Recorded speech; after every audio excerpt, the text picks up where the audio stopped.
मिस्र के कदीम गांव नोबियन के अंदर एक काजी तैनात था जिसका नाम अबू बौजा था। काजी साहब का छोटे से घर के अंदर एक लकड़ियों का बना हुआ गुसलखाना था जिसके अंदर काजी साहब की बेटी नहा रही थी।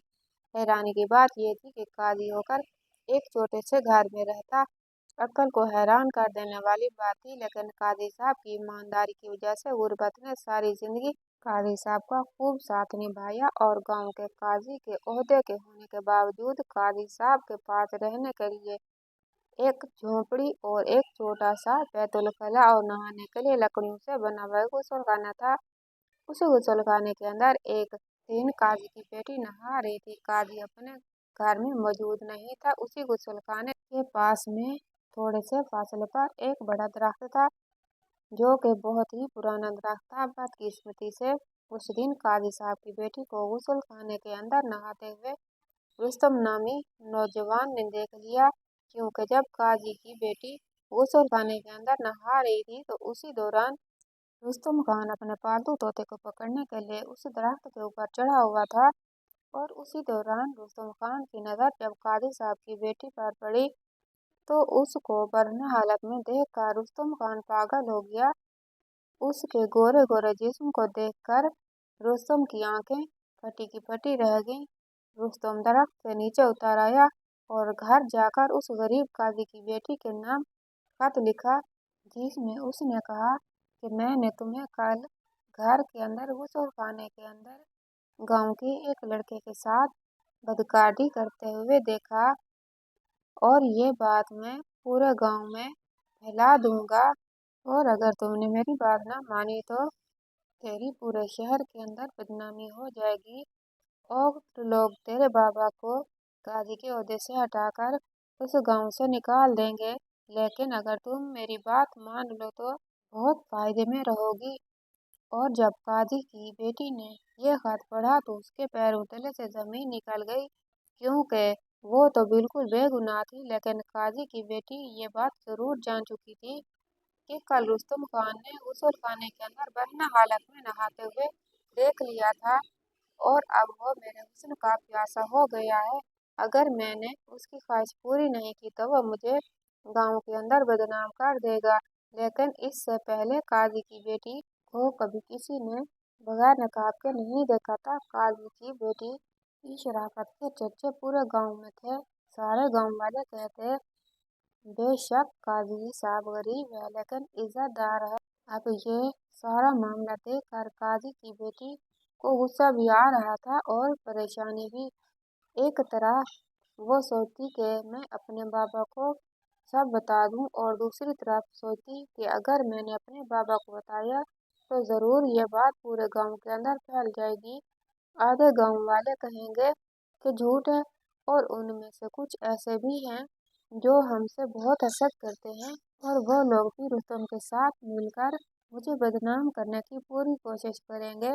अब काजी साहब की बेटी ने रुस्तम को खत लिखा कि मैं तुमसे कहाँ मिलने के लिए आऊँ, तो काजी की बेटी को रुस्तम ने जवाब दिया, तुम गांव की बनी हुई अदालत के पीछे जहाँ तुम्हारे बाबा गांव के मुकदमात सुनते हैं उसके पास में बहुत घनी झाड़ियाँ हैं, तुम वहाँ आ जाना, मेरी ख्वाहिश पूरी करना। ये सुनकर काजी की बेटी को बहुत गुस्सा आया, लेकिन उसके दिमाग में एक तरकीब आई और उसने तरकीब बनाई और रात के वक्त उन झाड़ियों के करीब पहुंच गई। और जैसे ही वहां पहुंची तो वहां रुस्तम। दोस्तों, असल में ये वाकया कुछ इस तरह का है कि मिस्र के गांव के अंदर एक काजी साहब रहता था जिसको काजी के ओहदे पर तैनात हुए तकरीबन 30 साल हो चुके थे। 30 सालों में काजी साहब ने अपनी जिंदगी में कभी किसी से एक सिक्के की भी रिश्वत नहीं ली। जो उसको सरकार की तरफ से तनख्वाह मिलती, काजी साहब उसी में गुजारा कर रहा था।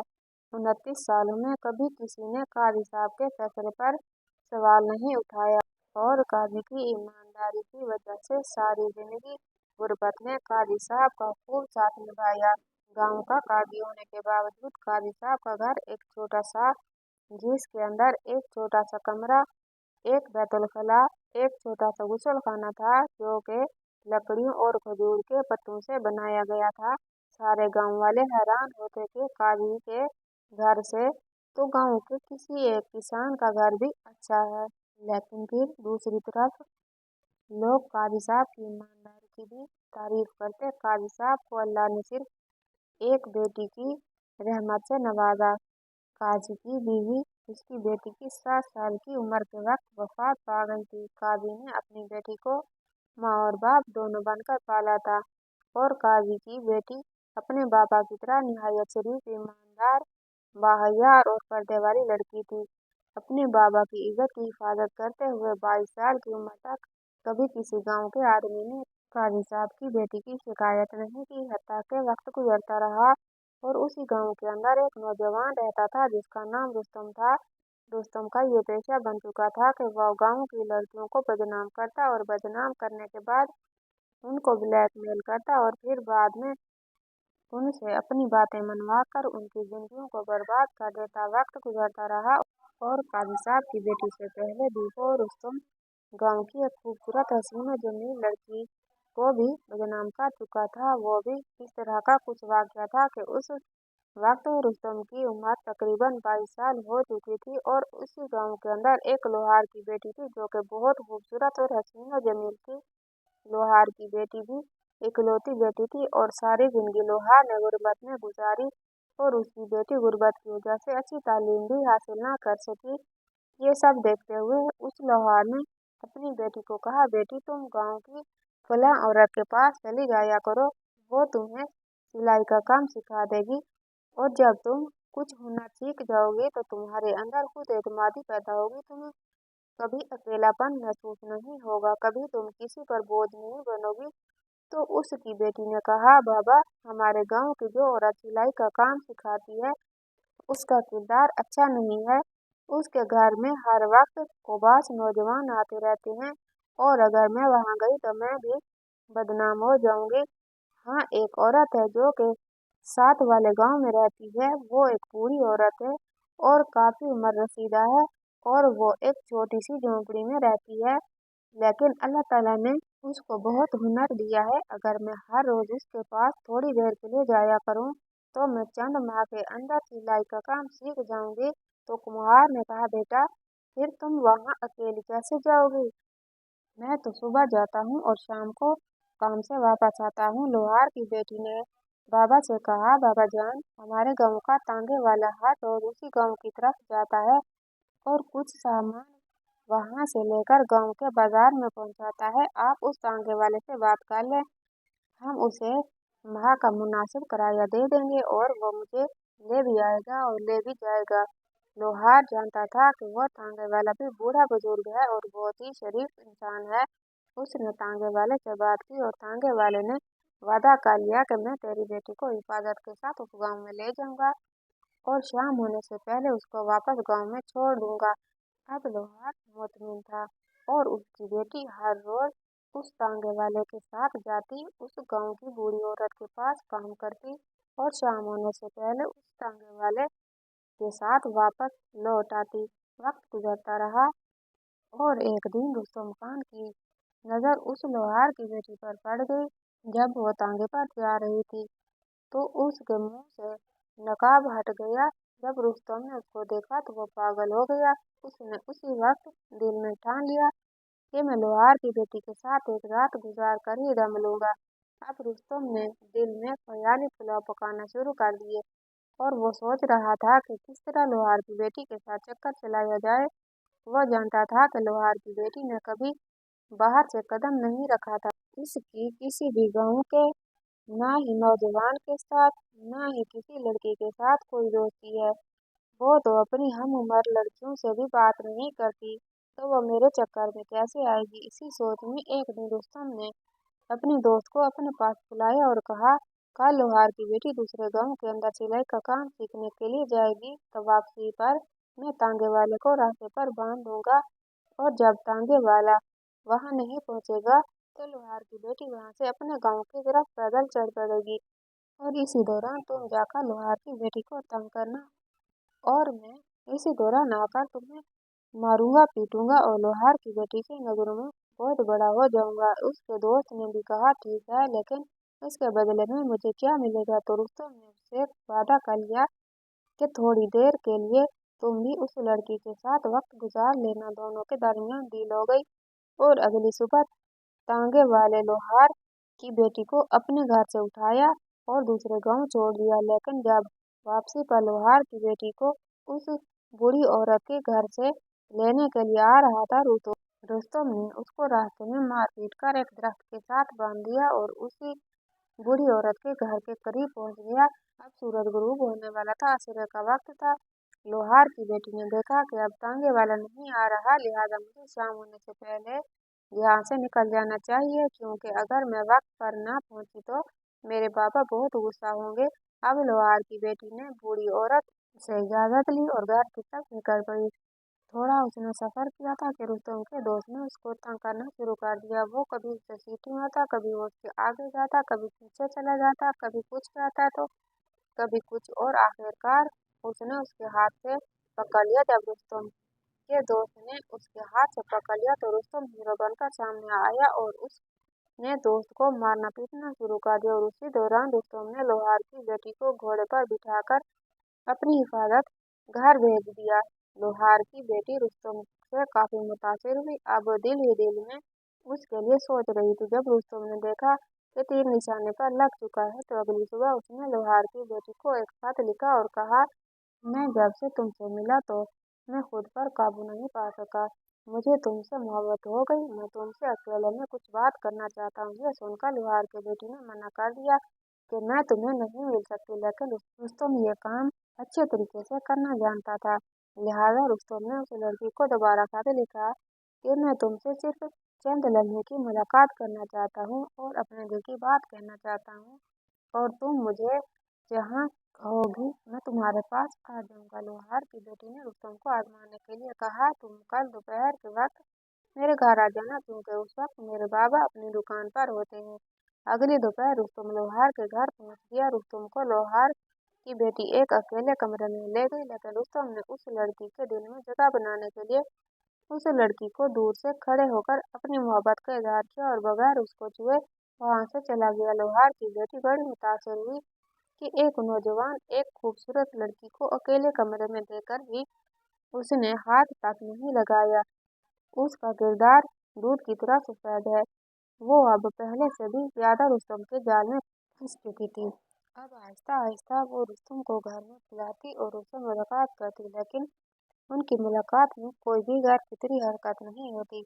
अब रुस्तम अपने जाल में लोहार की बेटी को पूरी तरह फंसा चुका था। एक दिन रुस्तम ने लड़की को खत लिखा कि तुम फलां जगह पर, जो के गांव के पास में एक सुनसान जगह है, वहां आ जाओ और इस बात की खबर किसी को नहीं होने देना। उसने लोहार की बेटी को बड़े ही तरीके से मनवा लिया और गांव के पास में एक सुनसान जगह पर बुला लिया। वो लड़की उसके जाल में फंस गई और जब वो वहां पहुंची तो रुस्तम ने अपनी असलियत दिखा दी। उसके कपड़े उतारे और उसको वहीं नंगा करके आधी रात तक उसके जिस्म के साथ खेलता रहा। जब रुस्तम थका तो लड़की को उसी जगह पर बेहोशी की हालत में छोड़कर चला गया। जब लोहार की बेटी को होश आया तो अब उसकी दुनिया उजड़ चुकी थी। उसके पास दो रास्ते थे, या तो वापस घर आ जाती और अपनी इज्जत का जनाजा निकलता हुआ अपनी आंखों से देखती, या फिर खुदकुशी करके अपनी जान दे देती। और उसने खुदकुशी करने को तरजीह दी और जाकर गांव के साथ में बहती हुई नहर में छलांग लगा दी और वहीं मर गई। अगली सुबह गांव के पास उस लड़की की लाश मिली। जब रुस्तम के दोस्त ने सुना कि रुस्तम ने उस लड़की को मार दिया, फिर लड़की ने अपनी इज्जत खत्म होने की वजह से खुदकुशी कर ली, तो उसका ज़मीर जागा और उसने जाकर गांव के काजी को सारा माजरा बयान कर दिया। लेकिन रुस्तम अपने इलाके का बहुत बड़ा बदमाश था। एक साल तो वो जंदान में भी बंद रहा। आखिरकार फिर वो निकल आया। लोहार बेचारा अपनी बेटी का गम बर्दाश्त न कर सका और चंद दिन के बाद उसकी मौत हो गई। वक्त गुजरता रहा और गांव वाले जानते थे कि रुस्तम ने लोहार की बेटी के साथ बहुत बड़ा जुल्म किया है, लेकिन अपनी इज्जत के डर की वजह से उसे कोई कुछ नहीं कहता, क्योंकि अब रुस्तम अपने इलाके का बहुत बड़ा गुंडा बन चुका था। और उस दिन भी काजी की बेटी जब अपने गुसल खाने के अंदर नहा रही थी तो रुस्तम ने उसको वरना हालत में देखकर पागल हो गया और उसको ब्लैकमेल करने के लिए एक खत लिख डाला और उस पर झूठा इल्जाम लगाकर उसे अपने जाल में फंसा लिया। लेकिन वो नहीं जानता था कि काजी की बेटी अपने बाप की तरह शरीफ और अक्लमंद भी है, न कि लोहार की बेटी की तरह कि वो चल पड़ेगी। काजी की बेटी ने उसे खत लिखा कि मैं आज रात गांव की अदालत के साथ में मौजूद झाड़ी में आ जाऊंगी, तुम आ जाना। आधी रात का वक्त हो रहा था। काजी की बेटी ने अपने बाबा को सुलाया और चुपके से गांव की अदालत की तरफ निकल पड़ी। अब रुस्तम भी उसके जिस्म को हासिल करने के लिए तड़प रहा था और वक्त से पहले वो वहां पहुंच गया था। और जैसे ही काजी की बेटी अदालत के करीब पहुंची तो रुस्तम भी वहां मौजूद था। उसने काजी की बेटी के हाथ से पकड़ा और उसे अदालत के पीछे झाड़ियों में ले गया। और जैसे ही उसने उसके जिस्म पर हाथ रखा तो पीछे से एक जोरदार तलवार रुस्तम की पीठ पर लगी। जब वो पीछे रुस्तम ने पलट कर देखा तो पीछे काजी खड़ा था और काजी के साथ में गांव का सरदार, गांव के चंद मस्जिद शख्स खड़े थे। रुस्तम को पता चल गया था कि अब मेरी असलियत खुल चुकी है। मैंने लोहार की बेटी को तो बेवकूफ बना लिया था, लेकिन काजी की बेटी को मैं जाल में नहीं फंसा सका। अब गांव के एक नौजवान ने काजी साहब से तलवार ली और रुस्तम के पीठ में घुसा दी। रुस्तम तड़प तड़प कर मरता रहा और गांव वाले रुस्तम के जिस्म पर जख्म देकर अपनी हसरतें मिटाते रहे। जब रुस्तम की लाश तड़प तड़प कर जिस्म से रूह निकल गई तो गांव के लोगों ने रुस्तम की लाश को उठाया और जाकर जंगल के बीच में फेंक दिया। और सारे गांव वालों ने एक दूसरे से वादा किया, कल जब रुस्तम की मौत की खबर गांव में फैलेगी तो किसी ने कुछ नहीं कहना, क्योंकि सब लोग जानते हैं कि रुस्तम का बाप बहुत जालिम है और अगर उसको पता चल गया कि रुस्तम को किसी ने कत्ल किया तो वो जरूर गांव वालों को नुकसान पहुंचाएगा। और उसके बाद रुस्तम अपने अंजाम को पहुंचा और गांव वालों ने ये बात फैला दी। रात को रुस्तम पर जंगली जानवरों ने हमला कर दिया और इसी वजह से उसकी मौत हो गई। और रुस्तम का बाप भी यही समझा कि उसके बेटे को कुदरती मौत आई है और उस काजी की बेटी की अक्लमंदी की वजह से उस लोहार ने अपनी बेटी और लोहार की बेटी का बदला रुस्तम से बड़ी ही आसानी से ले लिया। और जब ये बात सुल्तान सलाहुद्दीन अय्यूबी रहमतुल्लाह अलैह तक पहुंची तो सुल्तान सलाहुद्दीन अय्यूबी रहमतुल्लाह अलैह काजी साहब और काजी साहब की बेटी की बहादुरी से इतना मुतासर हुए कि सुल्तान सलाहुद्दीन अय्यूबी रहमतुल्लाह अलैह खुद अपने सिपाहियों के साथ चलकर काजी साहब के पास आए और काजी साहब को एक सरकार की तरफ से घर तोहफे में दिया और काजी साहब को काहिरा शहर का काजी तैनात कर दिया और काजी साहब की बेटी को अपनी रोजा की खास सलाह का तैनात कर दिया। और इसी तरह काजी साहब को अपनी ईमानदारी और काजी साहब की बेटी की अक्लमंदी की वजह से उनको इतना बड़ा इनाम मिल गया। कहानी अच्छी लगी हो तो कहानी को लाइक और चैनल को सब्सक्राइब कर दीजिएगा। अल्लाह।